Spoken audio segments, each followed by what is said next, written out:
News next on AM 560, The Answer. Now, from the Signature Bank Studios, this is Chicago's Morning Answer with Dan Proft and Amy Jacobson on AM 560, The Answer.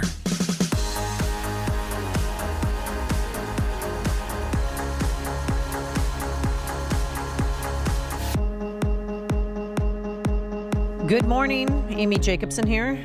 John Anthony and for Dan Proft. Before we get to our guests, I just want you to know that VP Harris and former President Trump have agreed to separate town halls with Univision, giving Latino voters a chance to ask direct questions about key issues, like jobs, healthcare, and immigration. So October 8th will be Trump. October 10th will be Harris. Oh. Both town halls will take place at 10 p.m. Eastern Time with Enrique Acevedo. He's going to be the moderator. But Nice. just do it together. Do a town hall Just together. give the American voters what they want, to see you two together on stage dealing with real questions, not from biased reporters, but from actual American citizens. Yeah, but some of those people are planning it too, though. Yeah, that's true. But still. So, it's something. We're going to have to watch. Yeah. But if that town hall is anything like her Oprah interview. Do it together. Man, oof, that was bad. All right. Well, I'm so excited to have our next guest. They've been on, but it's been a while. Chuck DeCaro and Lynne Russell. Lynne Russell, you may remember a familiar face of headline news for the country back in the day when headline news was still a thing, and now it's gone. Yeah. Whatever happened to my good friend Robin Meade? That's a good question. Hello, sunshine. But yes, that's they're gone. But Lynne Russell, good morning. How are you? Good morning. We're fine. I say we because we're both here. How are you doing? Good. So I was reading your story in jonathanturley.org about your challenge in defense of the Second Amendment. And tell us about your confrontation, your brush with death. Well, let me see. Chuck and I both are defendants. I'll give you the headline news version. We were on a road trip across the southern U.S., going from the Washington area approximately, all the way across. We went through Tennessee and New Mexico, and we both carry legally, planned to disarm at the California border. And we stopped in New Mexico, saw some friends, had dinner, got back in the car. We were traveling with our very elderly and very dear Weimaraner, our dog, who was 13 years old. Had to go out all night long. And we had just had an experience at the 35th CNN anniversary in Atlanta in a Hilton, and decided that we never wanted to have to wait for an elevator to take the dog out again. So we thought we'll just take a road trip. And in Albuquerque, we thought also at 11:30 at night, there's no point in getting on Route 66 if you can't see anything. So we saw a brightly lit Motel 6 and decided that would be fine for us. It looked good, and we could take the dog out when we needed to. And we can get the dog in the first place. Yes, exactly. So we went in and brought our things in and put our weapons on the table, on the bedside table between the beds, locked the door. Chuck went into the shower. I remember I needed dog food. Went out to the car to get it, came back, didn't see anybody around anywhere. And about the time I got the door open, this guy came around the corner, a homie holding the gun sideways, very cool, and literally launched me into the room, slammed the door. And about the time he was figuring out what he wanted to do with all that, Chuck comes out of the shower looking for a towel. And it was like the cavalry. I heard Chuck say, what the hell is going on in here? And one thing led to another. I was carrying my gun in my purse. It just happened to be that kind of a road trip where I didn't feel like wearing, jeans, pants. I was just wearing a really loose dress. And so I didn't have a belt, and I didn't have any way to secure a weapon. So I had it in my purse, always under control. And I've got to make it short. But the bottom line is the purse, Chuck wound up standing there soaking wet, still never finding a towel, with the purse that I handed him that had the gun in it. Guy opened fire on us when he found he wouldn't take anything. He finally took something. He took Chuck's computer, turned around and opened fire. And I had handed the purse to Chuck, saying maybe there's something in here you'd like to give the man, because the guy wouldn't take anything. And Chuck, thinking very smartly, said, yes, there is. About that time, the guy turned around and opened fire. My wonderful, brave husband yelled, "Ranger," and returned fire. Oh, I have to tell you, the bravest thing I've ever seen a man do. He walked in, looking for the towel, and he stood in front of the weapons, so the guy did not know they were there. And, so then anyway, the gun was in the purse. And thank God that the gun was in the purse. And this lawsuit aims to make it possible for women to carry as they need to in their... Okay, wait. We'll get to the lawsuit in 1 second, but Okay. the perp was shot 3 times but survived, right? Or No. who was shot 3 No, times? no. He was shot 7 times. 4 went into him, and 3 went into my computer that he was holding. And he just had enough time to get out the door and drop dead. Oh, okay. And you weren't charged with anything because you were defending yourself, Good for correct? them. Yeah, true. And I took 3 rounds and was bleeding out. But the New Mexico or the Albuquerque Fire Department and first responders got there in time. And obviously I'm not dead. And, here we are 10 years later. Wow. Happy about it, 9 years later. Yeah, I do. Waiting for the... And so, I was Lynn, gonna say, so waiting for because the- of this case, or because of this situation, and we're glad you're both alive and well, what challenges, what defense of the Second Amendment are you fighting for right now, and where? Well, we're both have concealed carry permits for Washington, D.C., but they're limited in a number of ways. One of them is, especially in the case with Lynn, is they're off-body carry, that is, carrying a weapon in your purse, or you're a guy jogging, you got a fanny pack, is illegal. So we're trying to get, we're taking the government of Washington, D.C. to court to get... Oh, did we lose? Oh, Chuck, are you there? No, I think we lost him. We'll. All right, I I'll remember give it- this case. Yeah, So- actually, do I remember that now that we're. So I told you that I was one of the chief negotiators for I was chief negotiator for all Second Amendment issues in the General Assembly. So I did my Google alerts to bring up any story that mentioned the Second Amendment, anybody that got shot, anybody that defended something, and and this story popped up, and thank God that they had a weapon. And if they did not have a weapon that night, They'd they'd be both dead. be dead. And they asked him, know? like, what do you want? I mean, Yeah. they kept, but there's so many crazed individuals out there Yeah. who are suffering from mental illness and evilness. Yeah. So what they're fighting for, they're leading the fight for others, particularly women who use off-body carry for self-protection. Because a lot of women, as she was mentioning and she was getting to, that a holster is not a convenient option Yeah. with dresses and other outfits. So there's gun and purses specifically designed for women to blend into clothing styles. Wow. So they're fighting for that in Washington, D.C. By any chance, do we have them back, Justin?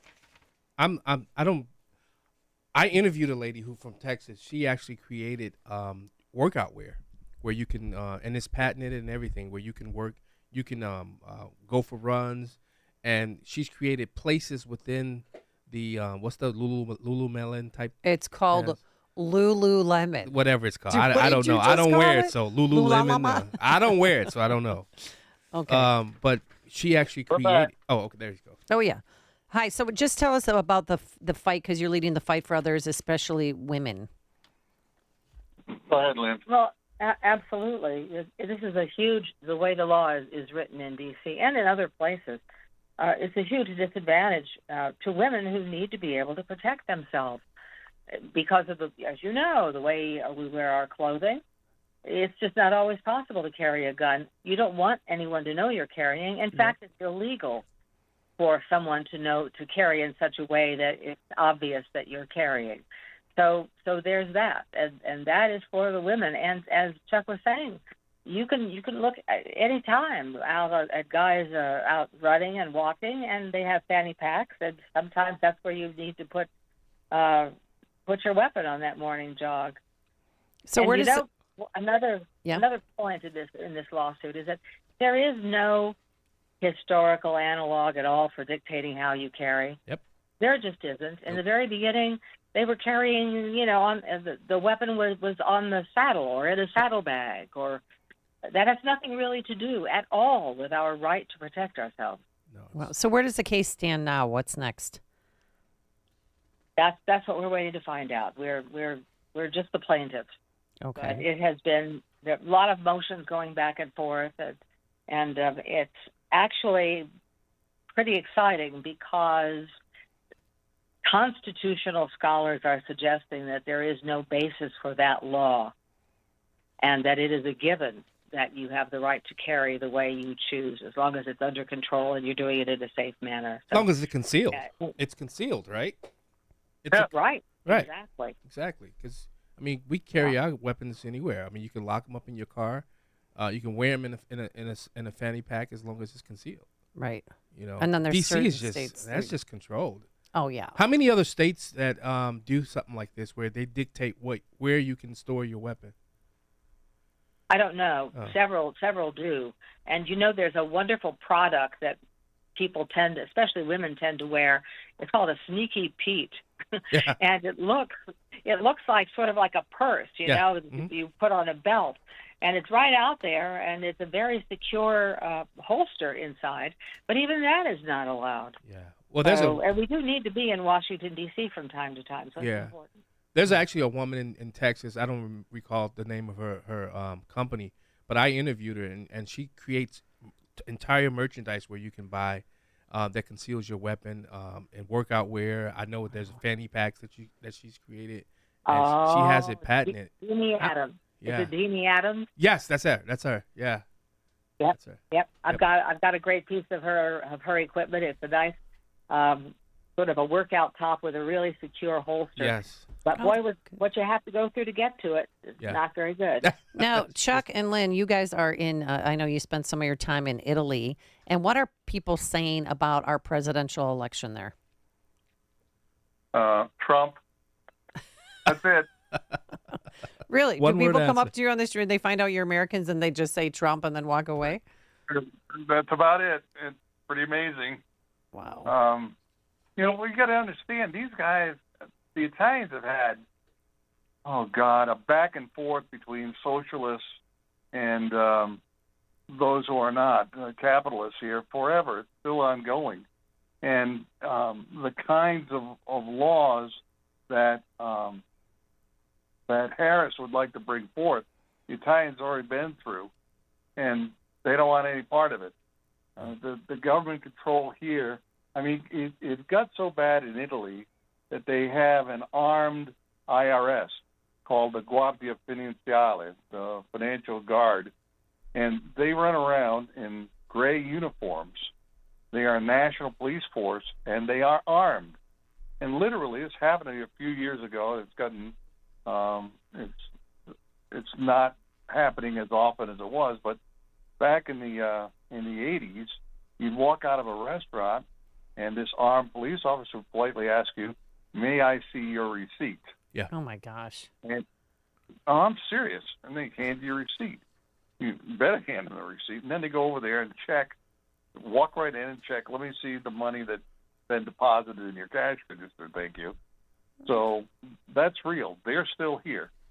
We had a Prosecco with a friend of ours who retired from the Guardia Finanziale, and they think nothing of it because they've had it here for a couple of generations. Yeah. We don't want any part of that. You know what else is here is the same, quote, immigration situation, not to the extent, with which people are crossing the border in the States, but they are coming, and they show up in the most unlikely places, and all of a sudden things start to change, and you see young people taking martial arts classes to defend themselves because they're so worried. The crime rate goes up. It's a bad scene, and they know. Everyone says we watch the United States for what's going to happen because it will happen here too. And Let me tell you what it's like. Chuck, you cannot. Chuck and Lynn, I don't. People really need to be aware of where Kamala stands on the Second Amendment. There's actually audio of her saying that she's going to send people into the house to make sure that people are storing their weapons all right. She said that there's audio of her saying that she's going to do executive action on the Second Amendment, especially as it relates to what they allege are assault rifles. And I just want to say really quickly, I have a sign in my house. I'm a huge Second Amendment proponent. The only thing that stops a bad guy with a gun is a good guy with a gun. And if you guys did not have that weapon in that room, we're not having this discussion today. So for those of you who are afraid of guns, get educated on them because it could save your life one day, especially when you look at what's happening across our country. So I'm so glad you guys are here. Well, I tell you one thing, to expand on what you just said. If you're going to spend, a lot of us boomers have friends who are getting guns for the first time, getting pistols. And, they've got the expendable income. They go out and buy a $600 or $1,000 pistol, and that's it. And then it ends up in a safe. Right. If you're going to spend $600 on a pistol, which isn't a lot of money, but you ought to spend another $600 learning how to use it properly. Yes. Right. Because when it comes down to this, in my little experience here, were it not for my military training 40 years earlier, where I understood what to do with the firearm, I wouldn't be alive. Right. There's also a mindset here of confidence in the weapon and knowing exactly what you've got to do. If you don't have that, I won't say the weapon is useless, but it's not as useful as if you had been trained properly and have the mindset to use it. And Right. along with that idea, as a woman, I'd like to say that for years, I was anti-NRA because of hunting. I just Right. have a thing; it's my thing. That's my thing. Mm-hmm. But because we renew our licenses every couple of years in Washington, D.C. and some other places, and they require that we use NRA instructors and everything, I have to tell you, I have told many women, if you're going to carry, and I hope you do, you should just go ahead and lay down, $150, $180, and go to an NRA instructor, because when you finish that day and a half, you will know this weapon. You won't be afraid of it. You'll respect it. Yep. You will know more about it than you ever dreamed. Family members are great, but it's like teaching a family member to drive. Yeah. You get in there and you do the NRA class, and you will never be sorry. That's where I carry a Glock. You can drop it in a bucket of mud. It'll still fire. Okay. All right, we're going to have to leave it there for today. Chuck, Caro, and Lynne Russell, such a pleasure to have you on again. God bless and stay safe. Thank you. Thank you very much. You too. Take care. Ciao. Ciao. And they've joined us on our turnkey.pro answer line. The more you listen, the more you'll know. This is Chicago's Morning Answer. Morning Answer on AM 560. The Answer. It's Jeep Adventure Days at Bettenhausen Chrysler, Dodge, Jeep, Ram, now open on 159th Street in Lockport. Bettenhausen has your ticket to anywhere. Hurry in and get huge savings off MSRP on a new Jeep Grand Cherokee or Jeep Compass. Bettenhausen has big savings on a new Ram 1500 or new Chrysler Pacifica. Bettenhausen has the Midwest's best selection. Choose from over 900 vehicles with no hassle and no haggle. Showroom never closes at cdjroflockport.com. All right. If you have chronic pain due to arthritis or an injury, listen up. Surgery, steroids, cortisone shots, physical therapy, not your only option. QC Kinetics, it's regenerative medicine. Use your own body's cellular therapies to fix that injury. What are you doing this for, John Anthony? I'm sorry, you have to turn your microphone on. Oh, hook a brother up. Okay. I know. I could, actually. Yeah. Would you honestly do I would it? go. I would try it. I've got to decide between you and my friend. No, give it to you. Give it to you. In Avalon Park. Give it. Decision. Yeah. Oh, you got to give it to Avalon. Decision. You got to give it to Avalon. But they'll decide if it's not going to work for you. Yeah. They will let you know. You got to I give mean, it to because Avalon they have Park. turned down people too that are certain lifestyles that wouldn't be conducive to regenerative cellular therapy. But find out for yourself. You never know. You got to go. There's a free consultation, and they have new locations in Crystal Lake and Gurnee. Saturday appointments available. They are under the guidance of national leader, Dr. Michael Scheinkup. He is the best. He used to be, he's a surgeon, former surgeon, but now he's in charge of the program, and he's right here in the Chicago area. Nice. What's not to lose? Call today for that free consultation. 312-809-2800. 5955. That's 312 809 5955. 312 809 5955. Hatch Company seeks a manager, business systems in Romeoville, Illinois, to design, develop, and manage information technology solutions. Qualified candidates must have a bachelor's or foreign degree equivalent in computer science, information technology, or closely related field, and 6 years of experience. 10% travel, partial